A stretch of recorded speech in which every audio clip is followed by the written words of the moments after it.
I breathed into you all. Jesus told people to get in touch with the God within.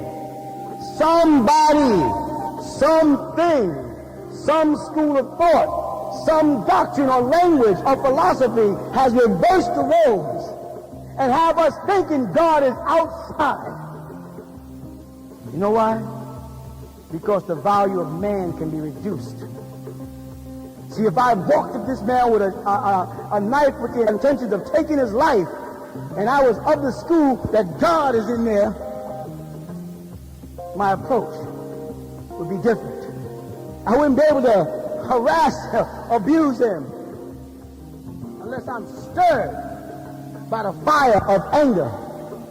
The last color to get there, red. I'm stirred by the fire of anger, and I can act what? Irrational, all of emotions, sporadically. I'm not in my right mind. I am out of my mind. Out of my mind. I have moved the presence of God outside for what affected me. And I allowed the vessel, or as I explained the other night, I allowed the container to take precedence over the contents. And the contents of the container is the Spirit of God, the power of God. And that's good.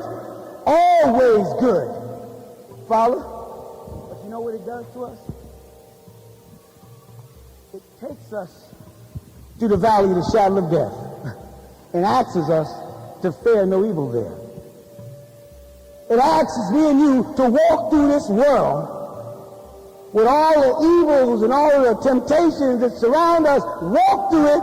Yea, though I walk through the valley of the shadow of death, I will, because thou art with me. Where though? Outside of me? I don't see God walking next to me. If God is walking with me, because thou art with me, then God is with me.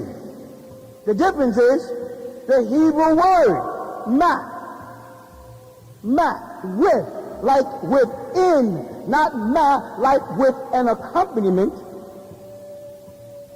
He says, thou art with me. You follow that? So God is moving as I move. Only I can cut God off by the container. The container being the physical you. You know how come that happens? Because like it says in John, the light shineth in the darkness.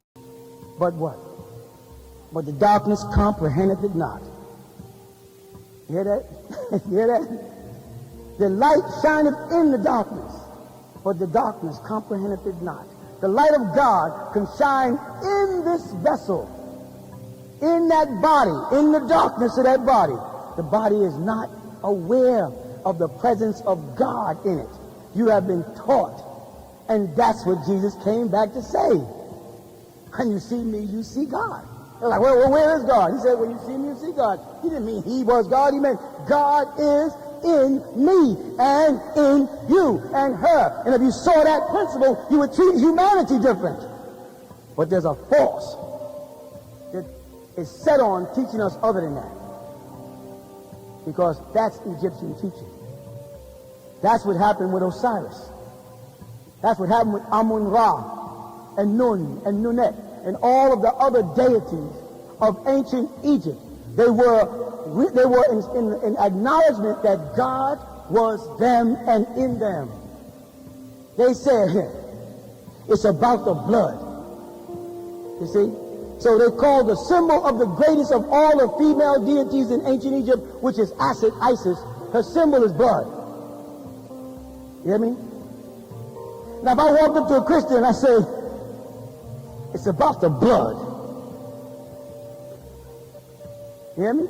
It's about the blood. A good Christian would say, you're right. He shed his blood. It's about the blood of Christ. The blood, not the Spirit of Christ. In one instance in church, they got me focusing on the Spirit of Christ, calling on the Holy Ghost, but tell me it's about the blood. Right? He shed his blood. for me. You understand? But I'm not supposed to focus on the blood. I'm supposed to focus on the Spirit. You hear me? But Jesus said, you got to come my way. I am the way, the truth, and the... No one gets to the Father but by... So we got to shed our blood for other people. First, we got to know what our blood is and who our blood is. Jesus could identify his blood. In Matthew, they give you his whole line of descendancy. And he was the son of so-and-so, and the son of so-and-so, and the son of so-and-so. And they go all the way back to Adam and say, Adam, the son of God. That was a bloodline they ran down for Jesus. That wasn't a spiritual line. That was relatives. And it was relative. They were inside talking about his physical composition, his genes, who his mother was, and who his mother's mother was, who his father was, and who his father's father was. And that was relative in the Bible, otherwise it wouldn't have been in there. They put it in there because they wanted me and you to see the importance of a bloodline.